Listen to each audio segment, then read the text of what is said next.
नमस्कार, आप सभी का स्वागत है यूथ अध्ययन के चैनल पे। देखिए एक बार फिर से मैं आप सभी के बीच एचपीटेट जून 2025 के लिए जीके का पार्ट 80 लेके आ चुका हूँ। पार्ट 80 का जो पहला क्वेश्चन है कि कौन सा ग्रह पृथ्वी के सबसे निकट है, which planet is nearest to the earth. तो पृथ्वी के जो सबसे निकट है वो है शुक्र। वीनस जो है वो क्या है, पृथ्वी के सबसे निकट है। ऑप्शन बी यहाँ से बिल्कुल सही हो जाएगा। देखिए अगर बात करें वीनस ग्रह की, वीनस जो है जिसको आप शुक्र ग्रह कहते हैं, ये सौर मंडल का ऐसा ग्रह है जिसको एल्डर सिस्टर ऑफ अर्थ, पृथ्वी की बहन के नाम से भी जाना जाता है। तो ऐसा ग्रह जिसको पृथ्वी की बहन या भगिनी ग्रह भी कहा जाता है, तो वो कौन सा है, तो वो है आपका शुक्र ग्रह। अच्छा, क्वेश्चन पूछने वाला क्वेश्चन ये भी पूछता है कि सौर मंडल का, सोलर सिस्टम का ऐसा कौन सा ग्रह है जो कि सबसे हॉटेस्ट है और सबसे ब्राइटेस्ट है, मतलब कि सबसे गर्म और सबसे चमकीला है। तो सबसे गर्म और चमकीला ग्रह भी शुक्र ग्रह है, इस बात को आपने याद रखना है। अच्छा, क्वेश्चन पूछने वाला क्वेश्चन ये भी पूछ सकता है कि आप ये बताइए कि किस ग्रह को morning star and evening star, सांझ का तारा और भोर का तारा कहा जाता है। तो सांझ का तारा और भोर का तारा जो कहा जाता है वो भी शुक्र ग्रह को ही कहा जाता है। अगर आप भी एचपी टेट जून की प्रिपरेशन कर रहे हो और उसके लिए किसी भी स्ट्रीम के हैंड रिटन नोट्स हमसे चाहते हो, तो आप इस नंबर पे कांटेक्ट कर सकते हैं 7876145409। इस नंबर पे आप कांटेक्ट करके हमसे वो हैंड रिटन नोट्स पा सकते हैं जो हज़ारों बच्चों के टेट परीक्षाओं को क्वालिफाई करा चुके हैं। अच्छा, ऑप्शन में दिया है बृहस्पति। बृहस्पति बोले तो जुपिटर। जुपिटर की बात करें, जुपिटर जो है वो सौरमंडल का सबसे बड़ा ग्रह है। अच्छा, आकार की बात करें तो ये सबसे बड़ा ग्रह है। अच्छा, क्वेश्चन पूछा जाता है कि जो जुपिटर है इसका सबसे बड़ा उपग्रह कौन सा है। उपग्रह बोले तो सैटेलाइट। तो जुपिटर का जो सबसे बड़ा उपग्रह है उसका नाम है गैनीमेड। और अगर गैनीमेड की बात करें तो ये पूरे सौर मंडल का सबसे बड़ा ग्रह है, सबसे बड़ा उपग्रह है। तो गैनीमेड जो सबसे बड़ा ग्रह है, बृहस्पति इसका ही उपग्रह है जो कि पूरे सौर मंडल का सबसे बड़ा उपग्रह है। इस बात को आपने याद रखना है। ये सारे के सारे क्वेश्चन मोस्ट इंपॉर्टेंट है। आप बुध के बारे में देखेंगे, बुध बोले तो मरकरी। क्वेश्चन पूछने वाला क्वेश्चन पूछ सकता है कि सूर्य के सबसे निकट कौन सा ग्रह है। तो अगर सूर्य के निकट बात की जाए तो सूर्य के जो निकट है वो है आपका बुध ग्रह। तो सूर्य के सबसे निकट और आकार में सबसे छोटा सौर मंडल का कौन सा ग्रह है, तो आकार में, साइज में सबसे छोटा बुध है और सबसे बड़ा जुपिटर बृहस्पति है। दोनों बातें आपको क्लियर होनी चाहिए। अच्छा, अगर बात करें, ये क्वेश्चन बहुत बार पूछा गया है कि ऐसा कौन सा ग्रह है जो सूर्य की परिक्रमा सबसे कम दिनों में करता है, तो वो बुध ग्रह करता है। अच्छा, कितने दिनों में करता है, क्वेश्चन ये भी पूछा गया है। तो 88 डेज, ओनली ऑन 88 डेज में जो है वो जो सूर्य है वो पृथ्वी का सूर्य का जो है वो एक चक्कर लगाता है बुध ग्रह। इस बात को आपने याद रखना, मोस्ट इम्पॉर्टेंट है। अच्छा, ऑप्शन में मंगल दिया है। मंगल ग्रह, सबसे पहले तो ये क्वेश्चन पूछा जाता है कि सौर मंडल का ऐसा कौन सा ग्रह है जिसको लाल ग्रह के नाम से जाना जाता है। तो लाल ग्रह के नाम से, रेड प्लेनेट के नाम से जो जाना जाता है वो मंगल ग्रह को, मार्स को जाना जाता है। अच्छा, क्वेश्चन पूछने वाला क्वेश्चन ये भी पूछता है कि आप ये बताइए इसका रंग लाल क्यों है। तो मंगल ग्रह को में आयरन ऑक्साइड की मात्रा अधिक होने के कारण मंगल ग्रह का रंग लाल है। अच्छा, मंगल ग्रह अपने अक्ष पर, अपने एक्सिस पे कितना झुका हुआ होता है, तो मंगल ग्रह अपने अक्ष पर 25 डिग्री झुका हुआ होता है। इसीलिए यहाँ पे पृथ्वी के समान मौसम परिवर्तन होते रहते हैं। अगर बात करें मंगल ग्रह की, तो मंगल ग्रह सूर्य का जो एक चक्कर है वो 687 दिनों में लगाता है। ये भी आपको याद रखना है, मोस्ट इम्पॉर्टेंट है। अच्छा, क्वेश्चन पूछा जाता है कि जो मंगल ग्रह है इसके दो उपग्रह है जो कि बहुत ज़्यादा फेमस है। एक है फोबोस और दूसरा है डिमोस। तो फोबोस और डिमोस किसके उपग्रह है, तो फोबोस और डिमोस की अगर बात करें तो ये मंगल के उपग्रह है। मोस्ट इम्पॉर्टेंट है, दोनों के दोनों परीक्षाओं में पूछा जाता है। और पूरे सौर मंडल का सबसे ऊंचा पर्वत ये भी कहाँ पर है, मंगल ग्रह पर है, जिसका नाम है ओलंपस मोन्स। तो ओलंपस मोन्स जो है वो पूरे सौर मंडल का सबसे ऊंचा पर्वत है जो कि मंगल ग्रह पर ही पाया जाता है। तो इस क्वेश्चन से हम इतनी बातें सीखेंगे। अगले क्वेश्चन की ओर बढ़ते हैं कि पृथ्वी के आकार के वर्णन के लिए एक शब्द है। जो पृथ्वी का जो आकार है उसके वर्णन के लिए एक शब्द की बात की गई है और वो शब्द है ऑबलेट स्पेयर, चपटा गोलाब। तो पृथ्वी का जो आकार है वो चपटा गोलाब टाइप का है। इस बात को आपने याद रखना है, ये भी मोस्ट इम्पॉर्टेंट है। अच्छा, अगर बात करें पृथ्वी की, तो पृथ्वी सौरमंडल का कैसा ग्रह है, तो पृथ्वी को नीला ग्रह कहा जाता है। अब आप सब लोग जानते हैं कि पृथ्वी को ब्लू प्लेनेट क्यों कहा जाता है। तो पृथ्वी को जो नीला ग्रह इसलिए कहा जाता है क्योंकि पृथ्वी पे जल की उपस्थिति बहुत ज़्यादा है, तो इसीलिए इसको नीला ग्रह कहा जाता है। अच्छा, सौरमंडल का एकमात्र ऐसा ग्रह जहाँ पर जीवन संभव है तो ये भी पृथ्वी में ही है। अच्छा, पृथ्वी की जो आयु है अभी वो 4.5 बिलियन वर्ष मानी जाती है। इस बात को आपने याद रखना कि कितनी उम्र है पृथ्वी की। तो पृथ्वी की जो आयु है वो 4.5 बिलियन वर्ष, और ये पेपर में भी आया है। और पृथ्वी का जो अध्ययन होता है, स्टडी ऑफ अर्थ जो होता है, उसको कहते हैं जूलॉजी। जूलॉजी बोले तो भूविज्ञान। तो पृथ्वी के अध्ययन को कहते हैं भूविज्ञान। ये भी एक बार टेट में क्वेश्चन पूछा गया था। अच्छा, पृथ्वी अपने एक्सिस पे कितनी झुकी हुई होती है? तो पृथ्वी अपने अक्ष पर 23.5 डिग्री झुकी हुई होती है। इस बात को आपने याद रखना। और यहाँ पे जो ये मौसम चेंज होता है, कभी सर्दी आती है, कभी गर्मी आती है, तो इसी वजह से आती है क्योंकि पृथ्वी जो है वो अपने अक्ष पर झुकी हुई है। तो इस सारे के सारे क्वेश्चन ये मोस्ट इम्पॉर्टेंट है, परीक्षाओं में काम आने वाले हैं। अच्छा, बात करें पृथ्वी की, तो पृथ्वी जो है वो सूर्य का एक चक्कर जो लगाते हैं, जिसको आप सौर वर्ष के नाम से जानते हैं, 365 दिन, 5 घंटे, 48 मिनट और 46 सेकेंड। तो याद रखना है, ये मोस्ट इंपॉर्टेंट है। 365 दिन, 5 घंटे, 48 मिनट और 46 सेकंड में पृथ्वी सूर्य का एक चक्कर लगाती है, जिसको सौर वर्ष के नाम से भी जाना जाता है। इस बात को आपने याद रखना है। अच्छा, कई बार क्वेश्चन पूछा जाता है कि पृथ्वी का एकमात्र उपग्रह का नाम क्या है? तो पृथ्वी का एकमात्र उपग्रह है जिसका नाम है चंद्रमा। मून जो है वो एकमात्र नेचुरल सैटेलाइट है पृथ्वी की, मोस्ट इम्पॉर्टेंट है। अच्छा, क्वेश्चन पूछा जाता है कि पृथ्वी सूर्य से सबसे नज़दीक और सबसे दूर कब होती है? और चंद्रमा को ना रात की रानी भी कहते हैं। अच्छा, ये मान लो मैं यहाँ पे सूर्य बना दिया है, थोड़ा आपने देखना है, एक तरफ तो मैंने पृथ्वी को बना दिया बहुत ज़्यादा नज़दीक, और एक तरफ बना दिया मैंने पृथ्वी को बहुत ज़्यादा दूर, दोनों और पृथ्वी है, ठीक है।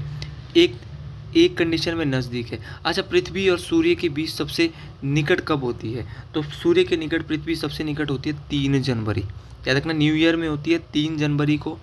इस घटना को कहते हैं उपसौर बोले तो परहेलियन। और दूर कब होती है? तो दूर होती है, दूर आपको याद रखना है 4 जुलाई। तो दूर होती है 4 जुलाई, और इस घटना को कहते हैं अपसौर, अफेलियन। तो जब नज़दीक होगी तो नज़दीक होगी 3 जनवरी को, दूर होगी 4 जुलाई को। नज़दीक वाली घटना को कहते हैं उपसौर। जब पृथ्वी और सूर्य निकट होते हैं तो उस घटना को उपसौर कहा जाता है, और जब दूर होते हैं तो उस घटना को अपसौर कहा जाता है। तो ये दोनों क्वेश्चन मोस्ट इम्पॉर्टेंट है। अगला क्वेश्चन यहाँ पे पूछा जा रहा है कि पृथ्वी IST और GMT के मध्य अंतर क्या है? देखिए, IST क्या होता है और GMT क्या होता है। IST होता है इंडियन स्टैंडर्ड टाइम लाइन, और GMT होती है ग्रीनविच मीन टाइम लाइन। मतलब कि पूरे देश की समय का निर्धारण वो GMT से होगा, और IST से जो है वो भारत की समय का निर्धारण होगा कि GMT से IST कितनी है। देखिए, ये पृथ्वी है, और पृथ्वी पर एक अंतर्राष्ट्रीय समय रेखा खींची गई है जिसको GMT के नाम से जाना जाता है। और ये GMT जो लाइन है वो 0 डिग्री रेखा पे है। कहाँ पर है? 0 डिग्री देशांतर रेखा पर है। अच्छा, अगर बात करें यहाँ पर इम्पॉर्टेंट चीज़ की, ये जो है वो आपकी IST तो इंडिया में खींची गई, और इंडिया में ये कितने डिग्री में? 82.5 डिग्री पूरब में है। तो जितने भी देश पूरब में आएंगे यहाँ पर समय आगे चलेगा, क्योंकि सूर्य की रोशनी पूरब की ओर रहती है, और जितने भी देश पश्चिम में आएंगे यहाँ पे समय पीछे चलेगा। अब आगे और पीछे कैसे पता लगाना है? तो जितना भी देश 0 डिग्री से आगे होगा उसको आप देशांतर में आगे होगा उसको 4 से गुना करेंगे। तो ये भी बहुत बार पूछा गया कि 1 डिग्री देशांतर का जो मतलब है वो कितना होता है? तो 1 डिग्री देशांतर का मतलब होता है 4 मिनट। कितना होता है? 4 मिनट। अब भारत है कितना? 82.5। तो 82.5 को जब आप 4 से गुना करोगे तो ये आ जाएगा 330 मिनट, और 330 मिनट का मतलब होता है 5 घंटे और 30 मिनट। तो भारत का समय जो है वो GMT से अभी कितना आगे चल रहा है? आगे चल रहा है, क्योंकि मैंने बोला है कि पूरब में जितने देश होंगे इनका समय आगे चलेगा, तो भारत का समय भी 5.5 घंटे आगे चल रहा है। मान लो कोई देश है 15 डिग्री देशांतर पूरब में, तो पूरब में वो देश है तो इसका समय पूरब आएगा तो आगे ही चल रहा होगा GMT से। तो 15 डिग्री को आपने कुछ नहीं करना है, 1 डिग्री देशांतर का मतलब 4 मिनट है, तो इसको भी 4 से गुना करना है, तो कितना आएगा? 15 चौके 60, 60 मिनट का मतलब 1 घंटा। तो अगर इंग्लैंड में GMT लाइन पर 12 बज रहे होंगे तो 15 डिग्री देशांतर पूरब में 1 बज रहा होगा। लेकिन अगर कोई देश 15 डिग्री पश्चिम में होगा तो उसमें कितने बज रहे होंगे? 11 बज रहे होंगे, क्योंकि इंग्लैंड में 12 बज रहे। समय का निर्धारण जो है वो GMT लाइन से ही होता है। अच्छा, भारत की जो आईएसटी लाइन है वो मैंने आपको बता दिया 82.5 डिग्री पर है, लेकिन भारत के कितने राज्यों से जाती है? तो ये लाइन भारत के 5 राज्यों से जाती है, जिसके लिए ट्रिक मैंने आपको दिया है यूपी, छत्तीस, आम, खा गया, उड़ीसा में। तो यहाँ से आप कैसे बनाएं? तो यहाँ से आपको यूपी से उत्तर प्रदेश, छत्तीस से छत्तीसगढ़, आ से आंध्र प्रदेश और मौ से मध्य प्रदेश, खा गया से कुछ नहीं और उड़ीसा से उड़ीसा। तो यूपी, छत्तीस, आम, खा गया, उड़ीसा में। बस आपको आम से बनाना है आंध्र प्रदेश और मध्य प्रदेश। तो इन दोनों ही राज्यों से भारत की जो है वो समय रेखा IST line, Indian standard time line जाती है। और ये कितनी डिग्री पे है? तो ये 82.5 डिग्री में है। इस बात को भी आपने याद रखना है। अगला क्वेश्चन है कि चट्टानें जो लावा की दृढ़ीकरण द्वारा बनती है, तो वो चट्टानें कौन सी होती है? देखिए, जो लावा की जो formed by the solidification of lava are basalt. जी हाँ, तो ये जो रॉक्स होती है, जो चट्टानें जो लावा के दृढ़ीकरण से लावा के द्वारा बनती है, वो बेसाल्ट चट्टानें होती है। इस बात को आपने याद रखना है। देखिए, अगर चट्टानों की बात करें तो चट्टानें जो है वो 3 प्रकार की होती है। एक तो होती है इग्नियस रॉक्स, दूसरी होती है सेडिमेंट्री रॉक्स। देखो, इग्नियस रॉक्स को बोला जाता है आग्नेय चट्टानें। अगर सेडिमेंट्री रॉक्स की बात करें तो इनको अपसादी चट्टानें कहा जाता है। और तीसरी है मेटामॉर्फिक रॉक, जिनको कायांतरित और रूपांतरित चट्टानें कहा जाता है। तो 3 प्रकार की रॉक्स होती है। अब बेसाल्ट मैंने बोला कि ये जो है वो लावा के दृढ़ीकरण से बनती है। किस प्रकार के चट्टानों का उदाहरण है? तो बेसाल्ट हो गया, ये जो है इग्नियस रॉक्स बोले आग्नेय चट्टानें, जो सबसे पहली चट्टानें होती है आग्नेय चट्टानें, इनका ही उदाहरण होता है बेसाल्ट। अच्छा, इग्नियस रॉक्स का और क्या क्या उदाहरण आप बता सकते हो आग्नेय चट्टानों का? तो अगर इग्नियस रॉक्स की बात करें, तो अगर मैं इग्नियस रॉक्स की बात करता हूँ तो इसमें आपका बेसाल्ट आता है, गेब्रो आता है, ग्रेनाइट आता है, पेरोडाइट आता है। तो ये आपको सारे याद रखना है। पेड्रोटाइट आता है, ग्रेनाइट आता है, बेसाल्ट आता है, डायरोटाइट आता है और गैब्रो आता है। तो ये आपको सारे के सारे याद रखने हैं। बेसाल्ट, गैब्रो, ग्रेनाइट, ये तीनों के तीनों पूछे जाते हैं बार बार। अच्छा, दूसरी मैंने चट्टानें बताई अपसादी। अपसादी बोले सेडिमेंट्री रॉक्स। सेडिमेंट्री रॉक्स की अगर मैं बात करूँ तो सेडिमेंट्री रॉक्स में आता है आपका, जैसे कि आपका सैंडस्टोन हो गया, जो कि ऑप्शन में दिया है, बालू पत्थर, लाइमस्टोन हो गया, चूना पत्थर है, साथ में आपका शेल है। शेल भी बहुत इंपॉर्टेंट है। शेल क्या है? तो शेल किस प्रकार की चट्टान है? तो शेल एक सेडिमेंट्री रॉक्स का उदाहरण है। और एक कोयला, कोयला मतलब कोल, तो ये भी किस प्रकार का उदाहरण है? तो ये भी जो है उसी प्रकार का उदाहरण है आपकी अपसादी चट्टानों का। तो अपसादी चट्टानें में आपने देख ली, आपने शेल देखा, सैंडस्टोन देखा, लाइमस्टोन देखा, कोयला देखा, तो सारी की सारी सेडिमेंट्री रॉक्स के उदाहरण है। उसी प्रकार तीसरी है कायांतरित अर्थात रूपांतरित चट्टानें, जिनको कहते हैं मेटामॉर्फिक रॉक्स।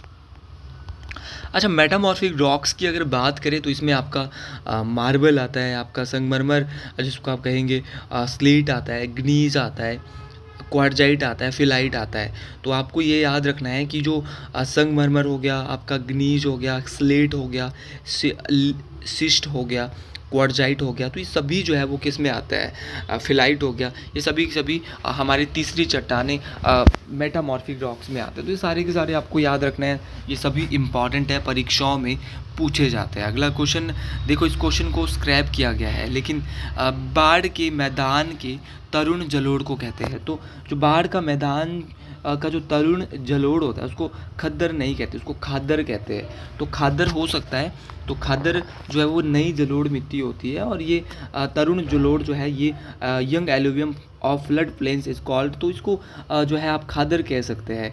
तो ये याद रखना है खादर किस प्रकार का वो है। तो ये तो खद्दर दिया, अगर खादर होता तो हम मान भी सकते थे। तो खद्दर नहीं होगा, फ्लो नहीं होगा, भांदर नहीं होगा, इनमें से कोई भी नहीं होगा। तो ये चीज़ें आपको पकड़नी, क्योंकि इस क्वेश्चन में मैं थोड़ा खुद भी डाउटफुल ही था, तो इस क्वेश्चन से ज़्यादा क्वेश्चन भी नहीं बनते। अगला क्वेश्चन बोल रहा है कि which is not a tundra type of vegetation. देखिए, टुंड्रा टाइप की यहाँ पर कौन सी ऐसी जो वनस्पति है जो टुंड्रा टाइप की नहीं है, क्वेश्चन ये पूछा गया था। तो टुंड्रा टाइप की जो वनस्पति है वो कौन सी यहाँ पर नहीं है, ये क्वेश्चन बहुत इंपॉर्टेंट क्वेश्चन है। तो अगर टुंड्रा टाइप की वनस्पति की बात करें तो यहाँ पर जो है वो स्टेप्स जो है वो टुंड्रा टाइप की वनस्पति नहीं है।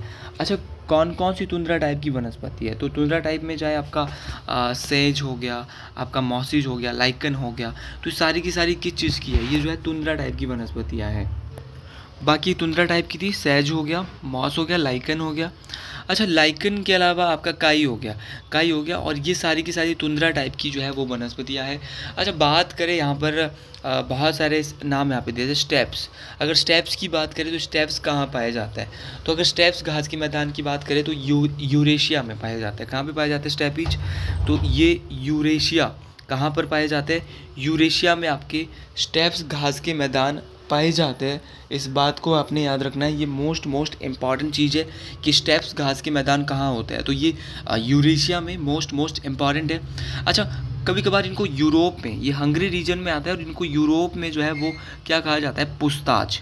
तो स्टेप्स का अन्य नाम क्या है? पुस्ताच। तो ऐसा भी आ सकता है कि पुस्ताच घास के मैदान कहाँ पे? तो पुस्ताच घास के मैदान यूरेशिया में है, गलती करने की आवश्यकता नहीं है। उसी प्रकार बहुत बार पूछा गया है वेल्ड घास के मैदान कहाँ पर है? तो अगर वेल्ड घास के मैदान की बात करें तो वेल्ड जो है वो दक्षिण अफ्रीका, कहाँ पे है? दक्षिण अफ्रीका में है। ये भी आपको याद रखना है, मोस्ट इम्पॉर्टेंट है। बहुत बार पूछे गए प्रेरी, प्रेरी घास के मैदान जो है वो यूएसए और कनाडा। भाई ऐसे क्वेश्चन आपको याद रखना है। प्रेरी घास के मैदान कहाँ पर है, जिसको रोटी की टोकरी भी कहा जाता है। तो इन घास के मैदानों में, जो प्रेरी घास के मैदानों में, यहाँ पे एक विंड चलती है, इसका नाम है चिनूक। तो चिनूक हवा कहाँ चलती है? तो चिनूक हवा प्रेरी घास के मैदानों में चलती है, और जो कि संयुक्त राज्य अमेरिका और कनाडा में है। वेल्ड हमने देख लिया दक्षिण अफ्रीका में। ऑस्ट्रेलिया में कौन सा है? तो ऑस्ट्रेलिया में है एक घास का मैदान जिसका नाम है डाउन्स। तो डाउन्स घास का मैदान ऑस्ट्रेलिया में है, मोस्ट इम्पॉर्टेंट है। ये वही डाउन्स घास के मैदान है जहाँ पर अनेक प्रकार के जीव जंतु, जैसे कंगारू जिनमें बहुत फेमस है। जैसा कि आप जानते भी है कि ऑस्ट्रेलियन को कंगारू इसलिए कहा जाता है क्योंकि वहाँ का जो डाउन्स घास के मैदान है वहाँ पर बहुत सारे जीव जंतु पाए जाते हैं। उसी प्रकार आपने कैंटरबरी ज़रूर सुना होगा, कैंटरबरी। तो कैंटरबरी की बात करें तो ये न्यूजीलैंड में है। कहाँ पर है? न्यूजीलैंड। तो अक्सर ऐसे क्वेश्चन देखो यार पेपर में आ जाते हैं, आपको थोड़ा सीरियस होना है परीक्षाओं के लिए। कैसे क्वेश्चन आएंगे, कैसे क्वेश्चन पूछे जाते हैं, बस इन चीज़ों को बेहतरीन तरीके से समझना है, तब जाके आपका एग्ज़ाम जो है वो बहुत बेहतरीन तरीके से क्लियर होने वाला है। अच्छा, एक और देख लेते हैं, लानोज घास के मैदान। तो लानोज घास के मैदान जो है वो वेनेजुएला, कहाँ पर है? वेनेजुएला देश में स्थित है। और ये वेनेजुएला जो देश है वो दक्षिण अमेरिका महाद्वीप में स्थित है। अफ्रीका में एक तो हमने वेल्ड पढ़ा था, वेल्ड के अलावा अफ्रीका में एक और है सवाना, क्योंकि सवाना जो है वो उष्ण कटिबंधीय, मतलब कि गर्म घास के मैदान है। तो सवाना आपको याद रखना है, सवाना कहाँ पर है? अफ्रीका में है, मोस्ट इम्पॉर्टेंट है। सवाना के अलावा एक और है कैंपोस, कैंपोस है वेनेजुएला, ये भी गर्म है। सॉरी, कैंपोस कहाँ पे? ब्राज़ील। कैंपोस कहाँ पर है? ब्राज़ील में। इस बात को आपने याद रखना है।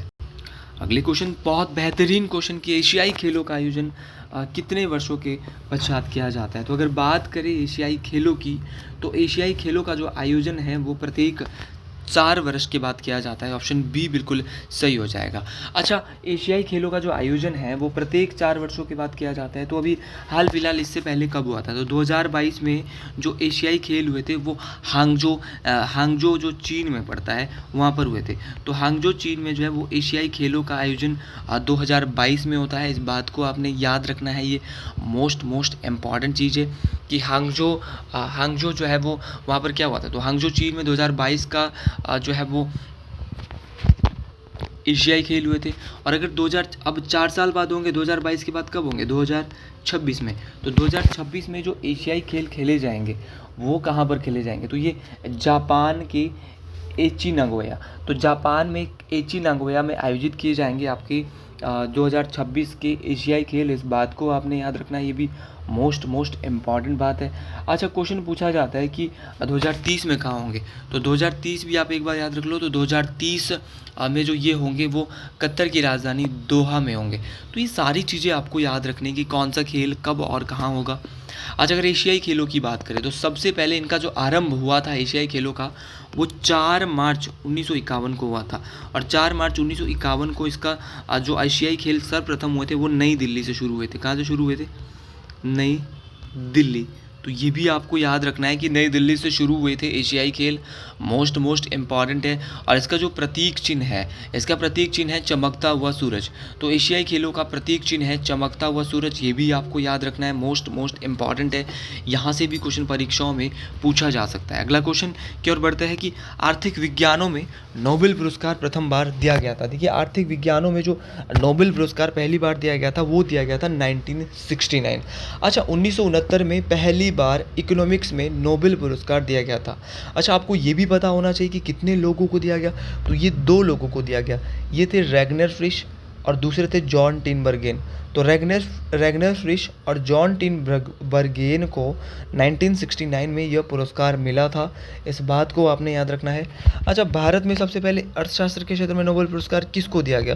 तो अगर भारत की बात करते हैं तो भारत में सबसे पहले 1998 में अर्थशास्त्र के, कल्याणकारी अर्थशास्त्र के लिए भारत के अमर्त्य सेन, याद रखना है, बहुत बार टेट में पूछा गया है कि अमर्त्य सेन को नोबेल कब मिला।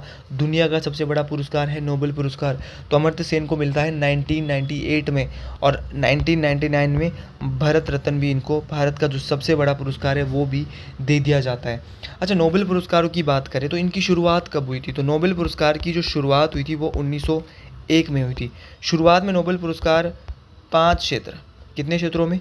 5 क्षेत्रों में दिए जाते थे, लेकिन इसमें बाद में 1968 में छठा क्षेत्र जोड़ा गया। 1969 में सबसे पहले ये दिया गया था अर्थशास्त्र के क्षेत्र में। अच्छा, दुनिया के अंदर सबसे पहले किसको जो है वो नोबेल पुरस्कार मिला था? तो दुनिया के अंदर सबसे पहले जो है वो हेनरी ड्यूनेट को नोबेल पुरस्कार मिला था, इस बात को आपने याद रखना है। तो ये सारी चीज़ें मोस्ट इम्पॉर्टेंट है। जितनी ज़्यादा चीज़ों को अच्छे से सीखोगे उतनी ज़्यादा चीज़ें और अच्छे से समझ आने वाली है। अच्छा, नोबेल पुरस्कार प्रत्येक वर्ष कब दिया जाता है? तो नोबेल पुरस्कार 10 दिसंबर, बहुत इंपॉर्टेंट डेट है, जब विश्व मानव अधिकार दिवस मनाया जाता है उसी दिन 10 दिसंबर को नोबेल पुरस्कार भी दिया जाता है। अच्छा, सबसे ज़्यादा बार नोबेल पुरस्कार किसको मिला है? तो सबसे ज़्यादा बार नोबेल पुरस्कार मिला है रेड क्रॉस। और रेड क्रॉस डे कब होता है? आप सब लोग जानते हैं, टेट का सबसे फेवरेट क्वेश्चन है 8 मई। और रेड क्रॉस की जो स्थापना है 8 मई 1863 को हुई है, इसीलिए इस दिन क्या दिया जाता है? इसीलिए इस दिन जो है वो 8 मई को रेड क्रॉस डे भी मनाया जाता है। और नोबेल पुरस्कार इसको कब कब मिला? तो एक बार 1917 में मिला, पहले विश्व युद्ध के दौरान लोगों की हेल्प करने के लिए। फिर रेड क्रॉस ने फिर और हेल्प की, फिर इनको 1943 में मिला द्वितीय विश्व युद्ध के दौरान। और फिर इनको इनके 100 वर्ष पूरे होने पर 1963 में मिला। तो सबसे ज़्यादा बार रेड क्रॉस को जो है वो क्या मिला है? सबसे ज़्यादा बार इनको नोबेल जो है वो पुरस्कार मिला है। अच्छा, क्वेश्चन पूछने वाला क्वेश्चन और भी बहुत सारे क्वेश्चन पूछ सकता है।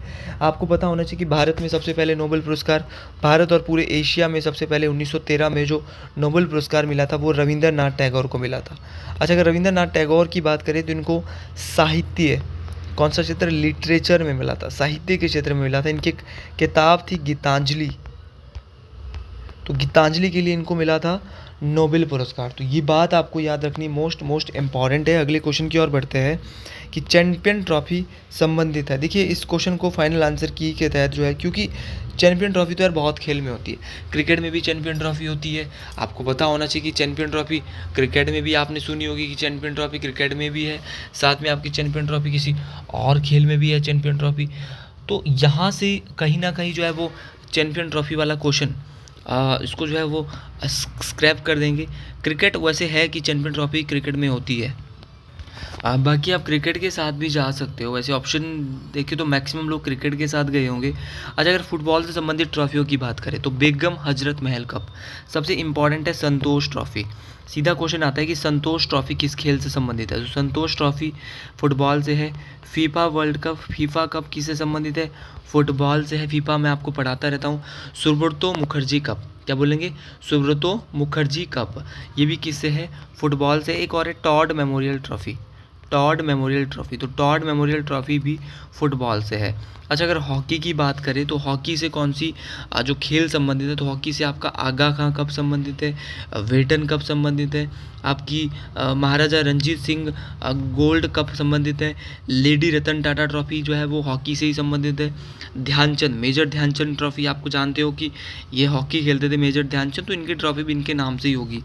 अच्छा, ऑप्शन में शतरंज दिया है। शतरंज से आपकी नायडू ट्रॉफी है, खेतान ट्रॉफी है, लिम्का ट्रॉफी है और दुबई कप है। तो नायडू ट्रॉफी, खेतान ट्रॉफी, आपकी लिम्का ट्रॉफी और दुबई कप, तो ये सारे के सारे इससे संबंधित है। अच्छा, क्रिकेट से संबंधित बात करें तो क्रिकेट में आपकी जैसे कि रणजी ट्रॉफी, बहुत बार टेट में पूछा गया रणजी ट्रॉफी, तो रणजी ट्रॉफी क्रिकेट से है।